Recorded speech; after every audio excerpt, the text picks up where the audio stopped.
thought it was fantastic. I enjoyed it tremendously. It was like I closed my eyes and I felt like I was listening to a radio show when I was a tiny little girl. It was fantastic. Very hilarious. Winzo detergent, yeah. And I enjoyed the whole show. I was rolling till the end. Hello and welcome to Good for Life, radio where experience talks. I'm Rebecca Novick, and the voices you just heard were two audience members who attended the Radio Cavalcade, the 1940s-style radio extravaganza sponsored by More Than Shelter for Seniors that was performed at the Academy of Television Arts and Sciences on September the 17th. On today's program, we'll be airing the entire show with a cast who ranged in age from 50 to 85, many of whom had never hit the boards before. Listen out for special guest performances by Seinfeld's Len Lesser as Captain Crotchety and host Dick Erdman and Rose Marie. So sit back and let us take you on a journey to yesteryear. Radio, remember, radio, we'd sit and close our eyes and use our imagination. Comedy, mystery, a fireside chat. Together we sat, listening nightly to our favorite show, radio. I miss the shadow knows, Fred Allen's alley pose, Amos and Andy. I long to turn that dial again and get a great big smile again. Radio, I miss you so.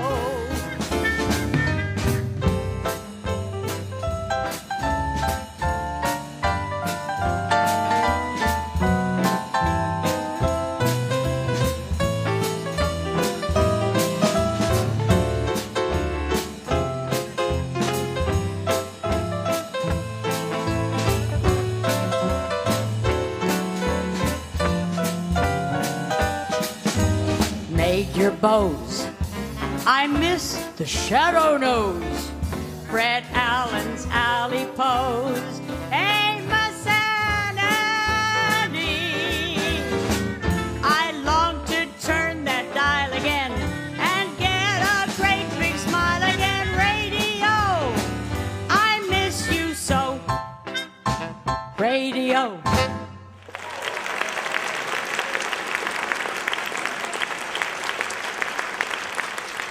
Ladies and gentlemen, welcome to Radio Cavalcade. I'm your announcer, Richard Erdman, and we'll be bringing you the finest talent of 1944, broadcast to you right here on KPFK. KPFK.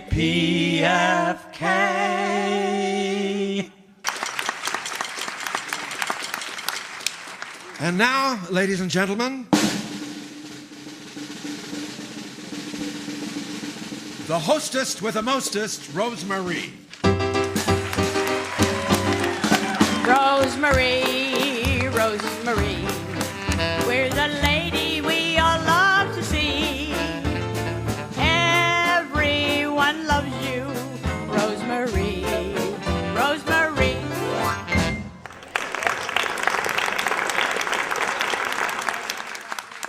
Hi, everybody. It's sure good to see you, Richard. You folks, Richard and I have known each other for over 40 years. Hey, Rosie, I hear you're opening for Jimmy Durante Christmas Eve, 1946. Tell us something about it. Well, it's going to be a fabulous new hotel they're building in Las Vegas. Where the heck is Las Vegas? It's in this town that's being built in the middle of the Nevada desert. They're going to have gambling and jumbo shrimp cocktails, and we're going to be the first act to ever play there in this new town. Huh. I'd love to see your show, but I predict that once you and Jimmy Durante leave, that Las Vegas place is going to become a ghost town. Oh, you never know, Richard. You never know. Now let's get on with the Radio Cavalcade. Ladies and gentlemen, Betty Vincent's Radio Cavalcade Orchestra.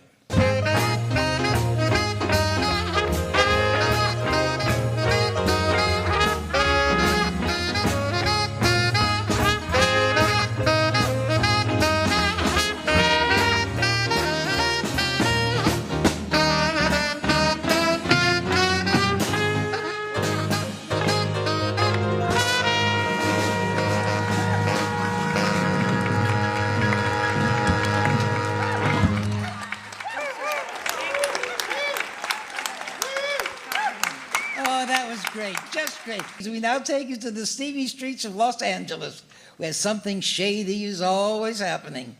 But luckily, there's a private eye who's always on the job, a dame who goes by the name of Babe Diamond.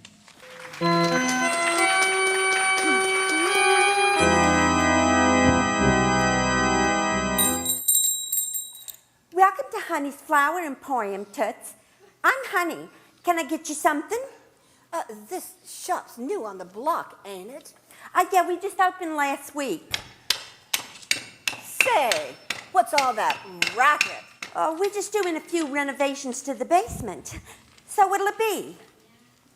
Give me a dozen of those petunias. Okay, sure. Just give me a second to find them. The petunias? They're the pink ones over there in the corner. I knew that. I just don't have my glasses on. That'll be 2 bits. Say, why is a good-looking dame like you buying flowers for herself anyway? Ain't you got no fella? Well, sometimes a dame has to take matters into her own hands. Oh, I know what you mean, Toots. See you around. Yeah. You can bet on it. Hey, watch where you're going. What you doing, you big lug? Well, if it ain't Babe Diamond coming out of a flower shop. Huh? Well, what you doing, babe? What's the matter, Flatfoot? Can a gal buy herself some petunias? A girl can, babe, but I can never thought of you as a flower-sniffing type. I thought I'd better keep my eye on you and your, petunias. Yeah, okay, Flatfoot. But try to keep your eyes above my net for a change. So long, Flatfoot.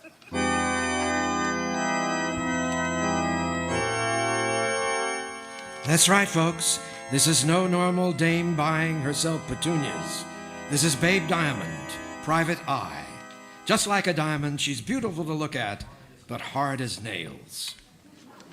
And when it comes to diamonds, you can't do better than Tick-Tock Jewelers. Better service, better value, better all around. And tell them Babe Diamond sent you. Tick-Tock Jewelers, that's the one. We make all your shopping fun. Tick-Tock Jewelers, that's the name. If you don't shop Tick-Tock, you're insane. Tick-Tock, Tick-Tock, Tick-Tock.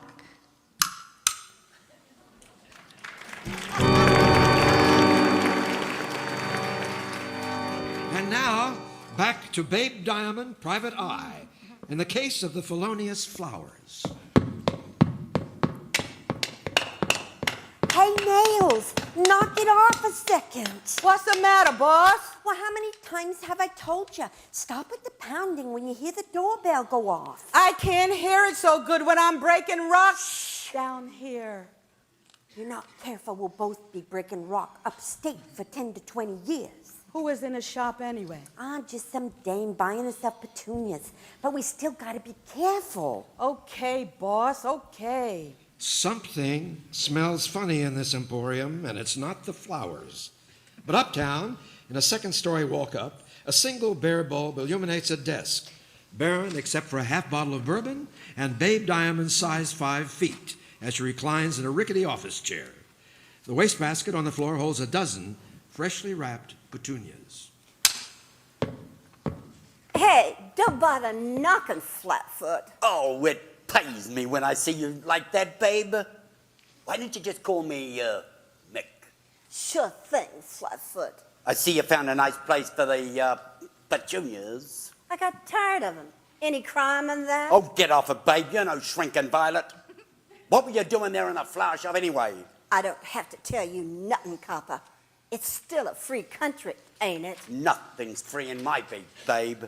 We can do this here or we can go downtown under the, bright lights. I've never been too fond of doing it under bright lights, Flatfoot. You know, this place looks like a fire trap. Maybe a fire inspector ought to take a gander, huh? Hey, is this a shakedown, O'Reilly? Oh, you're hurting me, babe. I'm just concerned for your safety. You know, if I'm not mistaken, your gumshoe license is coming up for renewal, huh? Okay, O'Reilly, okay. You win, but you're gonna owe me one. I'm checking out the shop for some old broad who rented the place in with the flower dame. She says the check bounced, and she thinks they're up to no good. You know, that's funny, because the old geezer who lives upstairs from the flower shop has been complaining about the noise. Why do you figure there's been so much noise cutting roses all day? You know, I was thinking the same thing. You'd better leave the thinking to the cops, babe. Thinking's not exactly your strong point, Mick. Maybe we could partner up on this one. Why, babe, I think I'm finally starting to soften you up. This diamond don't soften for nobody, Flatfoot. We'll see, babe. Yeah, we'll see. Later that night, in a basement bank vault, a wall caves in.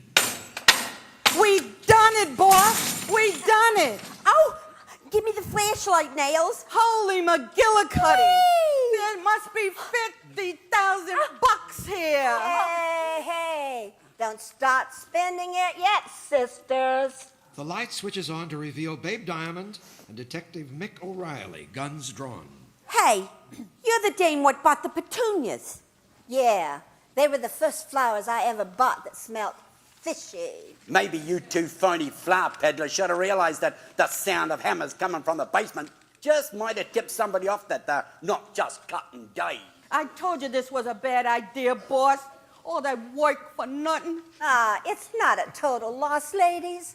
All that experience with hammers ought to get you good jobs making license plates at Sing Sing. It was all Honey's idea. I didn't have nothing to do with it. Shut up, Nails. Say, why do they call you Nails anyway? Is it because you're so tough? Nah, it's because she was a manicurist over at the plaza. Oh, take them away, boys. Watch it. So, babe, how about you and I going catching a hot dog, huh? Okay, O'Reilly, but don't try to grab anything else.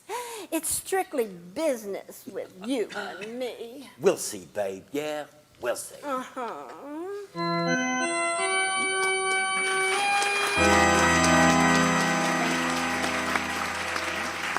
As Babe Diamond and Mick O'Reilly step out of the dusty basement and into a new adventure, I want to remind you to be sure and join us next week when TikTok Jewelers brings you The Case of the Wayward Hearse on Babe Diamond, Private Eye.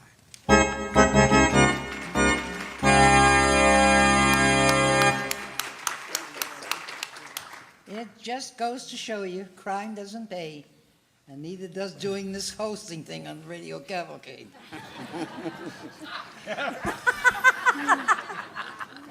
And now, the last of the red-hot chorus boys, 82-year-old Paul the Day.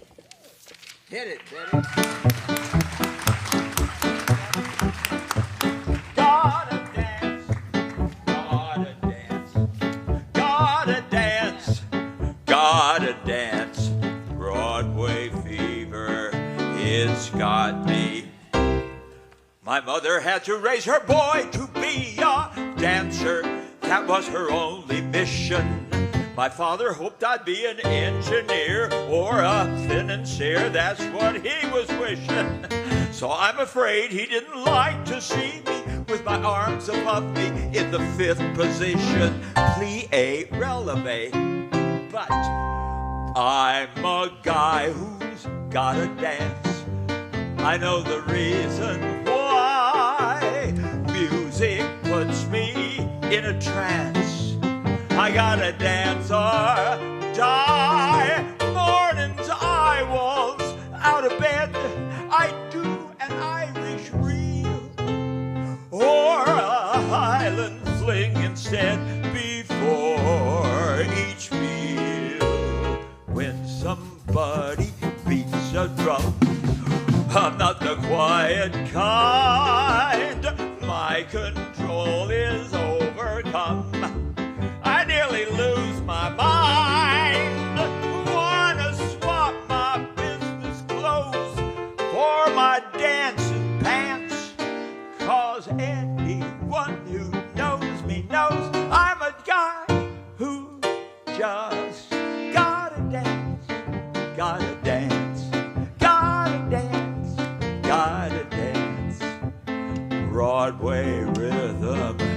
it's got me. Everybody dance, dance. Come on, y'all, dance.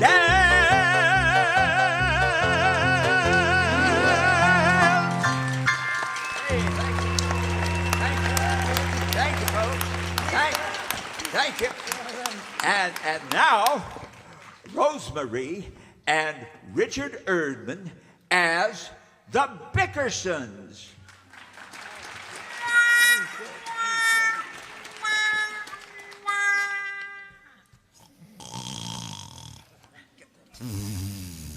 Oh, dear. John, turn over on your side. Go on. Stop it, John. Stop it! What is it, Blanche? What's the matter? What's the matter? You've got to stop it. Stop what? That snoring. That's just your imagination, Blanche. I never snore. John Bickerson, how can you say that? That's very easy. Listen, I never snore. I never snore. John! What's the matter? Why don't you let me sleep, Blanche? You said you had one drink and get home at 10. Well, I got confused. I had 10 drinks and got home at 1. I'm just sick and tired of the way your whole life is wrapped up in a bottle of bourbon. Maybe you'd like me better if I wore a label and put a cork in my mouth. You don't need to wear a label, Blanche. There you go with your subtle insults again. When am I supposed to talk to you? You rush away in the morning and you come home at night when I'm sleeping. Sit up and talk to me, John. Blanche, I'm dead tired. I hope you locked the back door. The cat got out 3 times last week. Cat won't get out tonight. Where'd you put him? In the bird cage. Bird cage? Where's the canary? In the cat. John Bickerson? Oh, please, come on, stop knocking yourself out, Blanche. Nothing happened to the canary, and the cat's fast asleep. Well, don't scare me like that. Are you sure all the animals are taken care of? I'm sure. How about the fish mold? Did you heat up the water for the new baby goldfish? I heated the water, gave him his pablum, burped him twice, and changed his diaper. Now, would you put out the lights and let me get to sleep? Oh, keep it up, John. Keep it up. Keep adding insult to injury. Never a kind word or a compliment. Just work me to death like a slave. Pick at my meals and complain about my cooking. I never complain about your cooking. Then why didn't you eat the pie I made tonight? I did eat it. I ate every bit of it. You didn't like it. I couldn't chew it. The undercrust was like cardboard.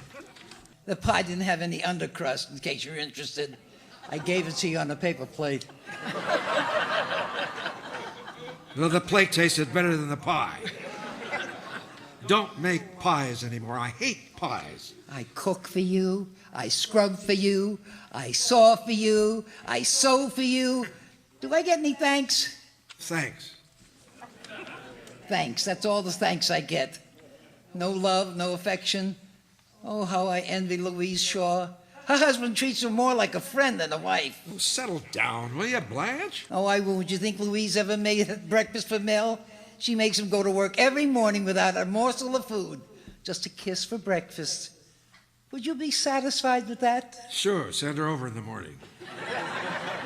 I mean, would you be satisfied if I just gave you a kiss for breakfast? Blanche, I'd be satisfied with anything if you just let me get some rest. Answer me.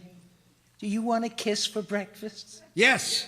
Well, ask for it. Blanche, I want a kiss for breakfast. Don't do me any favors. I never let you kiss me again as long as you live.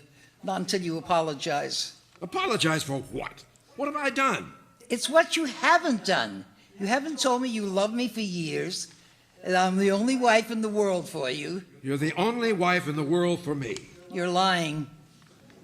Swear. I swear, I'm lying. I wish I'd known more about you before we were married. You knew everything. I didn't know about that tattoo you have on your stomach. That's a real indication of a man with character. I wish I'd known. Now, wait a minute. I had that tattoo put on my stomach when I was just a silly little kid. You ought to be ashamed of yourself. A hula girl with a big dimple in her chin. That dimple was there before she was. Don't go digging up my stomach at this time of night. But why don't you have that ugly tattoo removed? Okay, I'll have it removed in the morning. You say it, but you won't do it. Have it done now. What? Go on, get up and get rid of this girl. Are you out of your mind? It's almost 4 o'clock in the morning. Don't yell at me. I'm sick. Sick? Dr. Hershey told me there was something the matter with my head. You paid a doctor for that? You make fun if you like, but I know I won't last long. What's the matter with you? Nothing. Well, you're really sick? So sick I could die. I think I'm poisoned. I've got the most awful indigestion. Call the doctor, John. You don't need the doctor. I'll take care of it for you. Lie still, and I'll fry some radishes and hot sauerkraut juice. Radishes and hot sauerkraut juice? It's the finest cure in the world for indigestion. Now, lie still. John Bickerson, I don't want any of your insane remedies. If you treat me for indigestion, I'll probably die of liver trouble. Listen, if I treat you for indigestion, you'll die of indigestion. Now, do you want me to help you or not? Well, I feel a lot better if you just don't scream at me and tell me that you love me. I love you. How much do you love me? How much do you need? Now, John, Easter Sunday's only 2 days away, and I haven't got a new hat. What happened to the hat you bought last Easter? It's in the box on the dresser, but that hat's worn out. Yeah, well, where's the box? You can't be squandering my money on Easter hats. Please, John, just this once. I saw a wonderful hat with a reversible brim that could be turned up or down. Yeah, how much is it? $60. Turn it down. Turn it down, turn it down. I turn everything down because you're always looking for bargains. When you married me, you didn't get any bargains. Well, I know that. Anyway, I already bought it. Blanche, how can you squander my money like that? You know, I deny myself everything. Last week, I had all my teeth pulled out so I could save money eating. I've been sewing collars on your old bloomers and wearing them for shirts. I haven't even got a pair of pants. Yesterday, I hung a whisk broom from your plaid skirt and went to work dressed as a Scotsman. And she spends $60 on hat brims. Oh, I wish my poor granddaddy was still alive. He'd never let you treat me like this. All of a sudden, she's got a granddad. I never heard you mention him before. Well, he was the best friend I ever had. I took his advice on everything. I bet he'd tell you to let me keep that hat. How do you know? Well, because I know. When I get to heaven, I'm going to ask him. Supposing he isn't in heaven. Then you can ask him. Good night, Blanche. Good night, John. Oh, John.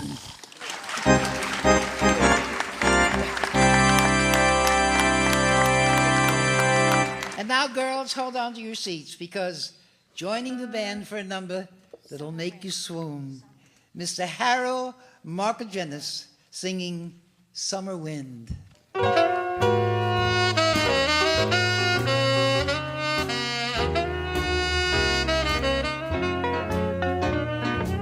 Summer wind blowing in across the sea.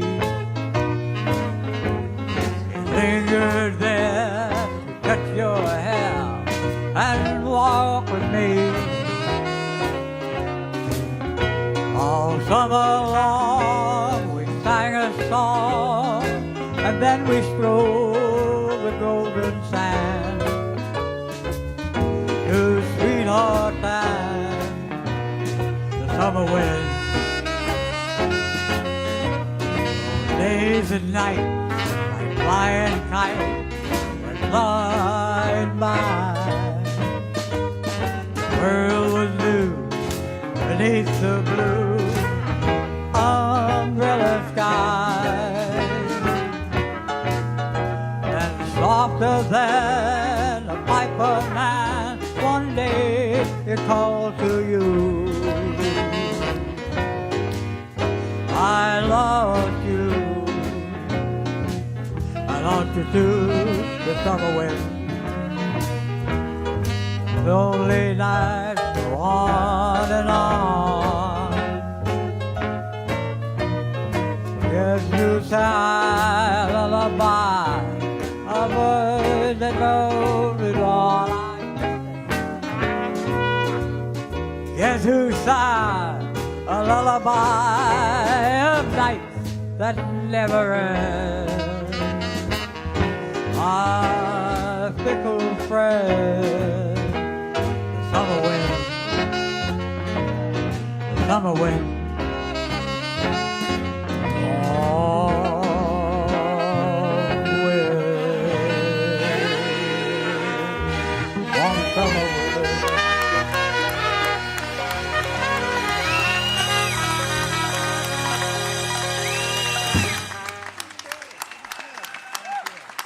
How about that, Harold McGinnis, and ladies? And now, ladies and gentlemen, I keep saying ladies and gentlemen, you know what you are. The Radio Cavalcade Orchestra, his own singing cowboy, Buck Page.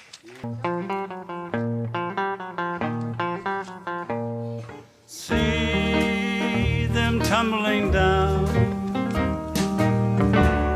pledging their love to the ground. Lonely but free I'll be found, drifting along with the tumbling tumbleweed. Cares of the past are behind, nowhere to go but I'll find just where the trail will wind, drifting along with the tumbling tumbleweed. I know when night is gone that a new world is born at dawn, so I'll keep rolling along. Deep in my heart is a song, here on the range I belong, drifting along with the tumbling tumbleweed.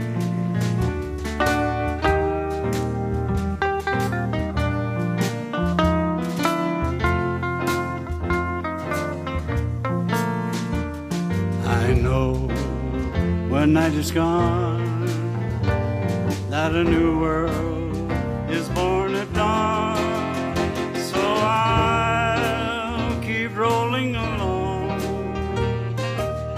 Deep in my heart is the song, here on the range I belong, drifting along with the tumbling tumbleweed.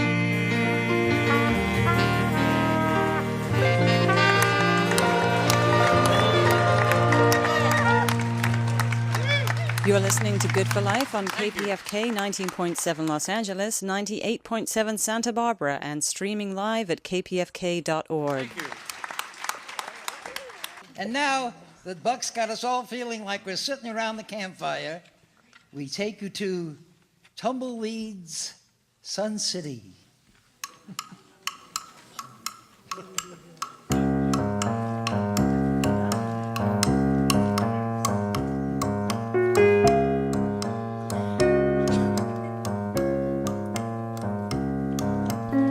In Sun City, only two things stand between the decent folks and the outlaws, claim jumpers, and killers that infest the Old West. A blue-eyed sheriff named Ned Crocker and his trusty six-gun, Willie. Tumbleweeds of Sun City is brought to you each week by Whizzo Detergent. Whizzo keeps your clothing as clean and spotless as Sheriff Ned Crocker's reputation. I'm Ned Crocker, Sheriff of Sun City. First man they look for, and the last they want to meet. It's a chancy job, and it makes a man watchful and a little lonely, and that's the way I like it. As the sun rises on Sun City, we see Ned Crocker walking the dusty streets with his trusty deputy Dynamite Sue. The sound of their spurs jingle, jangle, jingling.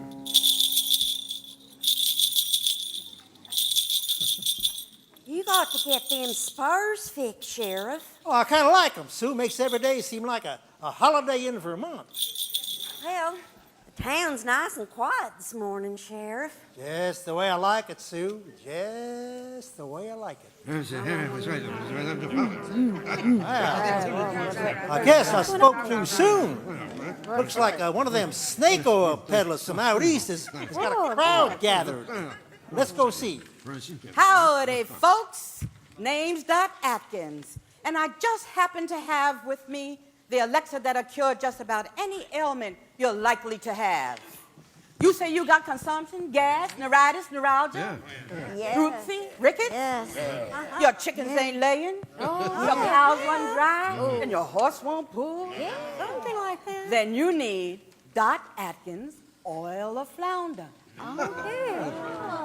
It is guaranteed to revitalize, refurbish, refresh, re-beautify the tiredest of the tired, the weakest of the weak, and the homeliest of the homely. That's you, Leroy. It'll put the vim back in your vigor, the iron back in your blood, and a smile back on your wife's face. That ain't the darndest thing, a female peddler. Well, don't you like females, Sheriff? Well, sure, my ma's a female. I'm plumb loco about her. Did I tell you yet that your eyes look real pretty this morning, Ned?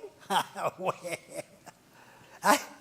that's because I always drink a warm, tall glass of milk right before I go to bed.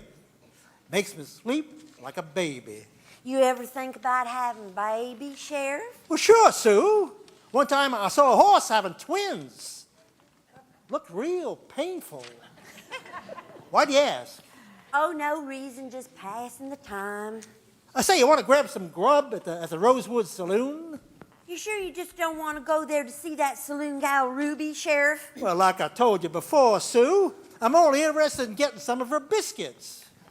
All right, Sheriff, but I'll bet half the men in this town have had her biscuits. What do you mean, Sue? Oh, never mind. Let's just go get us some breakfast. Hey, Ned! Ready for some of my biscuits this fine morning? Ruby, I've been dreaming about your biscuits. Why don't you put your 6-gun down on the bar and rest a spell, Ned? Never pull my 6-gun unless I intend to use it. I sure would like to see it sometime, Ned. I'll just have grits, thank you, in case you're interested in what I want to eat, Ruby. Oh, hi, Dynamite Sue. I didn't see you down there. They say women your age start to shrink. I've always wanted to ask you, why do they call you Dynamite Sue anyway? Because if somebody rubs me the wrong way, I blow up. Well, luckily, nobody in here wants to rub you. Listen, you painted welcome wagon. Hey, say, I hear Jim Potter's horse got sick. I hear a lot of horses been getting sick lately.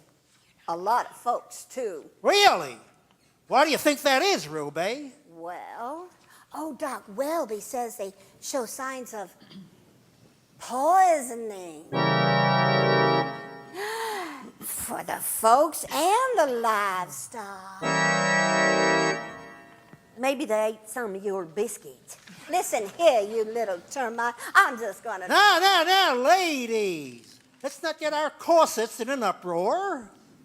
Sue, looks like me and you got some investigating to do. Ruby, we'll have to take a rain check on them there biscuits. I'll keep them warm, especially for you, Ned. Oh, that's the way I like them, Ruby. That's the way I like them. Ladies, before we get back to tumbleweeds of Sun City, I want to say a few words about Wizzo detergent. Do the people at your office, your husband's office, laugh at him behind his back because of his dingy shirts? Are your kids being picked on at school because their brights aren't bright enough? Do you sit alone at ladies' club meetings? Well, there's a simple solution to all these problems. You need Wizzo. Wizzo is the only laundry detergent with Wizzonium, the scientific marvel that makes whites whiter, brights brighter, and your family smell country fresh. Just like a breeze blowing through Sun City. Wizzo, Wizzo, Wizzo is the one. Wizzo, Wizzo makes these washing fun. Whites get whiter, brights get brighter too. Go get Wizzo, it's fun for me and you. Wizzo Detox. surgeon.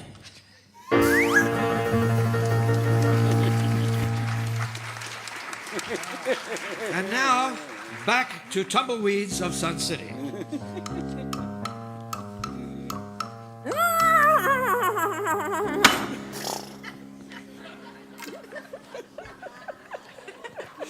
Why, that's Bessie, Miss Bell's horse, and she just fell over dead. Well, I'll be danged. Sue, we don't solve this quick.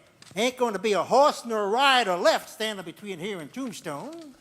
Sheriff Crocker kneels down beside the prone horse, sniffs his breath, and coughs. What is it, Sheriff? Something smells fishy here, Sue. Well, I think we already know that, Sheriff. But we got folks and livestock keeling over all around town. Oh, no, Sue. I mean, something really smells fishy. That horse's dying breath smells like the Blue Plate Special with Sam's Seafood Emporium. Oh, excuse me, Sheriff. Could I get a little help? I'm trapped under my dead horse here. Oh, sorry, Miss Bell. Didn't see you there. Okay, let's get her out.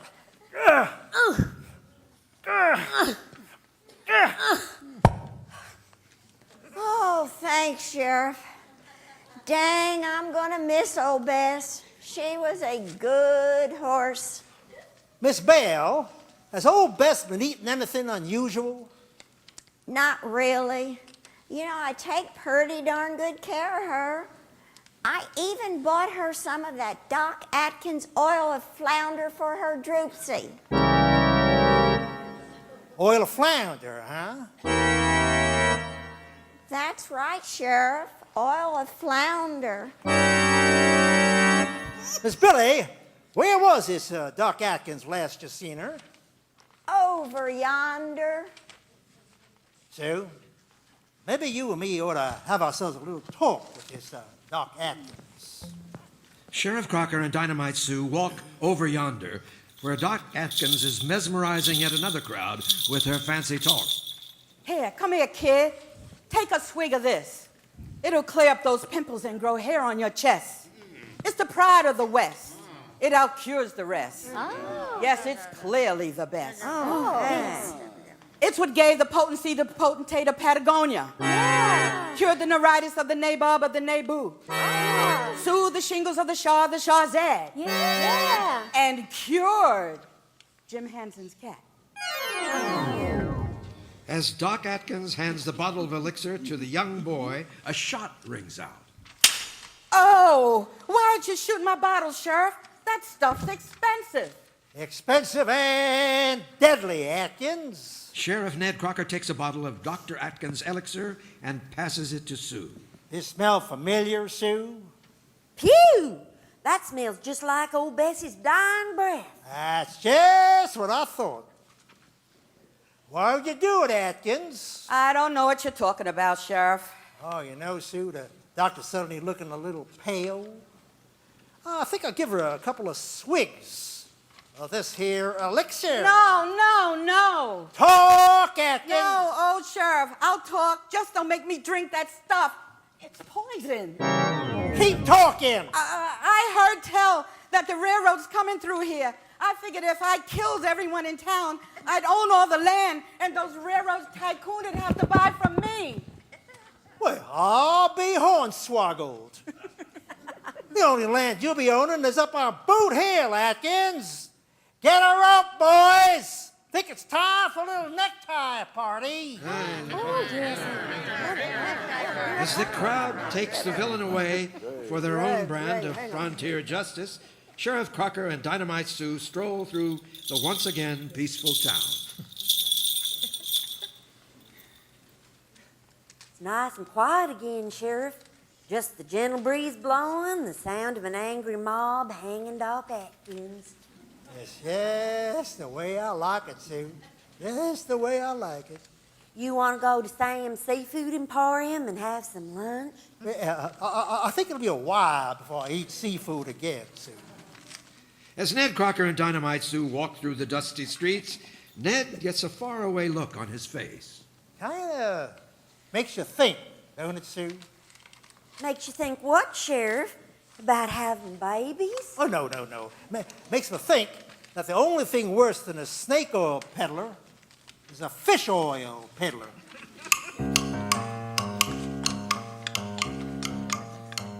Stay tuned next week for the case of the stagecoach that wouldn't stop. Right here on Tumbleweeds of Sun City. Brought to you once again by Wizzo Detergent.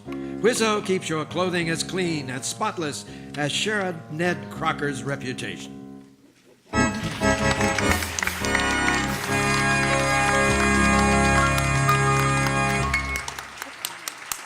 And now we have a special treat.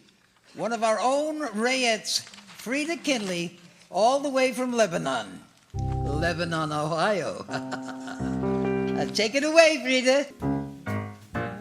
Mercy dotes and dozy dotes and little lambs eat ivy, a kittle eat ivy too, wouldn't you? Yes, mercy dotes and dozy dotes and little lambs eat ivy, a kittle eat ivy too, wouldn't you? If the words sound queer and funny to your ear, a little bit jumbled and jivey, sing mercy dotes and dozy dotes and little lambs eat ivy. Oh, mercy dotes and dozy dotes and little lambs eat ivy, a kittle eat ivy too, wouldn't you? Everybody. Oh, mercy dotes and dozy dotes and little lambs eat ivy, a kittle eat ivy too, wouldn't you? Oh, kids eat ivy too, wouldn't you?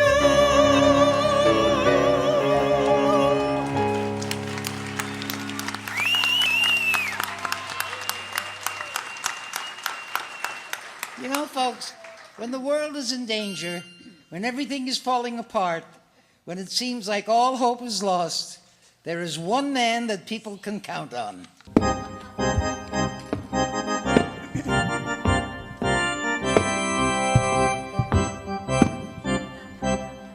Hey, Schmendrick, watch where you're going. That's right, kids. It's time for Captain Crotchety. Welcome to the adventures of Captain Crotchety, the world's oldest superhero, fighting for the experience, judgment, and wisdom of all over the age of 50. Brought to you each week by Gummo Dentures Adhesives. They stick like crazy.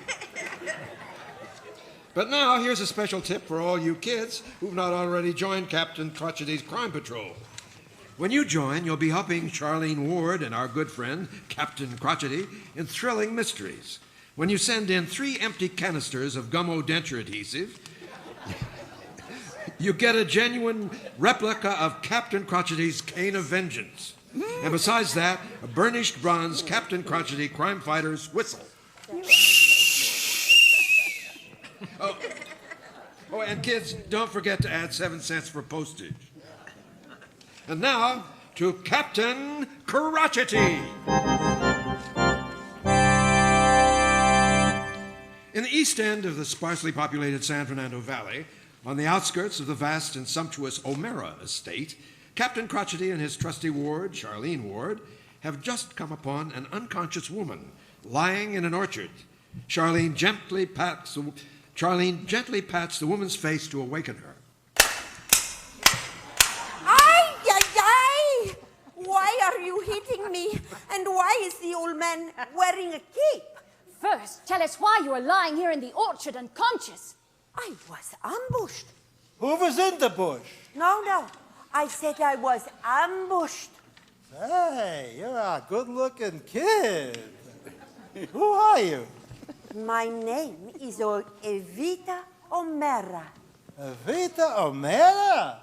The Brazilian scientist, socialite, and fortune cookie heiress? Si, senor.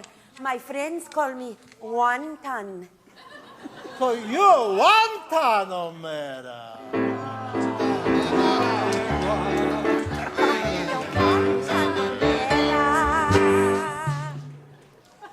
What on earth happened to you, Miss O'Mara? I was in the dining room of my vast and sumptuous estate when I was attacked from behind by a person or persons unknown. Why would anyone want to attack a good-looking cookie like you? And from behind? Because, senor, I have just invented a secret formula for jet fuel. What's a jet? Something the army is working on like an aeroplane, but faster. What is the secret formula made from? I would be happy to tell a perfect stranger. It is made from soy sauce. Soy sauce? See, that's right, soy sauce. Now, please to tell me, senor, who are you? He's Captain Crotchety.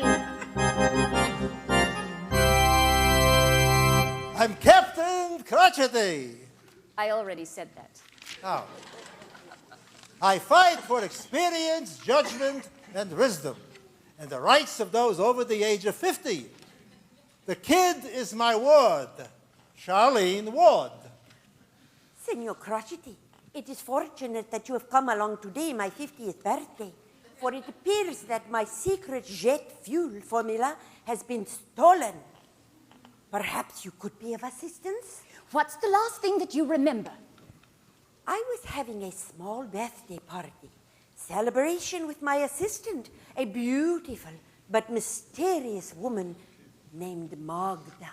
Magda? See, Magda Knife. Oh, the shark has pretty teeth, dear, and he keeps them pretty. Tell me more about this Magda Knife. I know very little about her. She has only worked for me for a week, but I believe she frequents a bar near the docks called the Pirate's Booty. Later that evening, our heroes enter a seedy waterfront bar where decency has never set foot.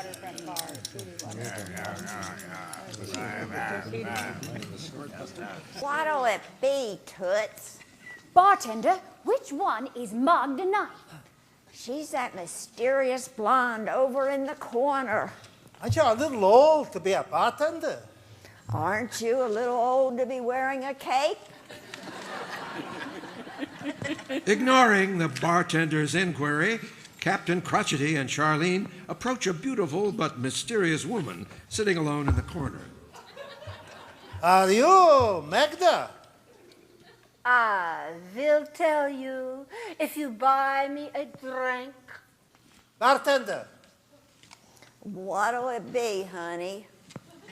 Pour me a tall one.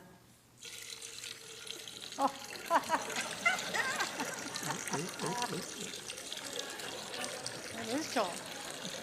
He's still pouring. Yeah. Magda lifts the glass seductively to her rouged lips and sips.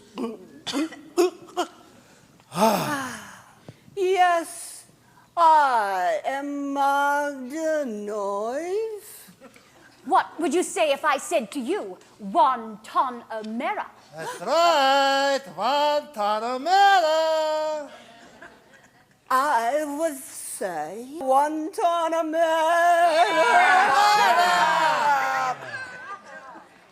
Don't try to pull the wool over our eyes, Magda. You know and we know you have the rocket fuel formula. You'll never catch me, old man. As Magda runs for the exit, Captain Crotchety wields his cane of vengeance, swings it 3 times, and hurls it with deadly accuracy toward Magda Knife's head. Nice shot, boss. Experience, Charlene, experience. Captain Crotchety and Charlene Ward approach Magda Knife's unconscious form and tap her gently on the cheek to awaken her. Okay. I'm awake. Stop hitting. You never stood a chance against Captain Crotchety. Experience, judgment, and wisdom will always win the day. Experience, judgment, and wisdom will always win the day. I already said that, Captain. Oh. Look, can we hurry it up? The early bird special at Cantor's ends in about 20 minutes. One thing still puzzles me, Captain. How did a delicate woman like Magda manage to drag Miss O'Mara all the way to the orchard? Elementary, Charlene. This is not a delicate woman named Magda Knife. Captain Crotchety reaches across and tears off Magda Knife's wig, revealing a man underneath. This is a notorious crime boss. Max the Knife. Oh my gosh, Captain! What were you expecting? Carmen Miranda? Gee whiz, golly, Captain Crotchety, you've done it again. And I'm pooped. Once again, Captain Crotchety has proven that you're never too old to fight for truth, justice, and the early bird special at Cantor's. Be sure to tune in next week right here on KPFK when Gummo Denture Adhesives brings you Captain Crotchety, the world's oldest superhero, who says, Hey, Schmendrick, watch where you're going.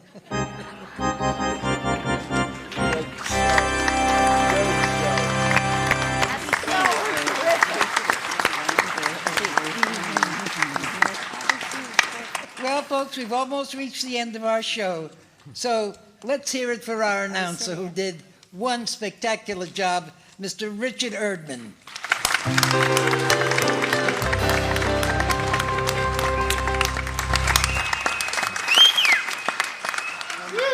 Rosemary, you're as beautiful and talented as always. Oh, sure. Rosemary, everybody.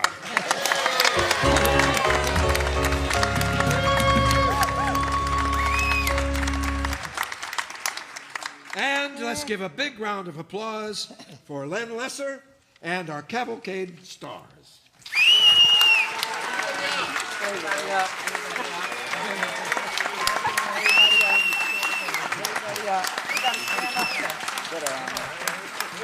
That's enough. But before we say goodbye from the Radio Cavalcade, we want to thank you for being such a wonderful audience, and you were just great, all of you. You really were. You were wonderful. And to say our sweet farewell, here's to our own Radio Cavalcade, Bert Bollinger, singing I'll Be Seeing You.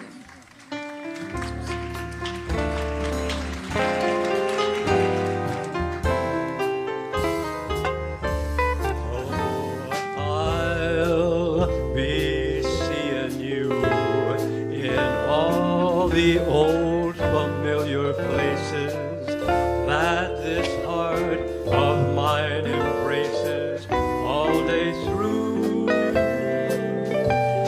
In that small cafe, the park across the way, the children's carousel, the chestnut tree, the wishing well. I'll be seeing you in every bright and sunlit day, in everything that's light and gay. I'll always think of you that way. I'll find you in the morning sun, and when the night is new, I'll be looking at the moon, but I'll be seeing you. Now I will be seeing you in every bright and sunlit day, in everything that's so light and gay. I'll always think of you that way. I'll find you in the morning sun, and when the night is new, I'll be looking at the moon, but I'll be seeing you.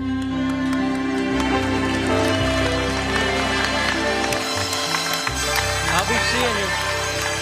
That's our show for today. You can contact us here at Good for Life by calling 818-771-7087 or drop us an email at experiencetalks@yahoo.com.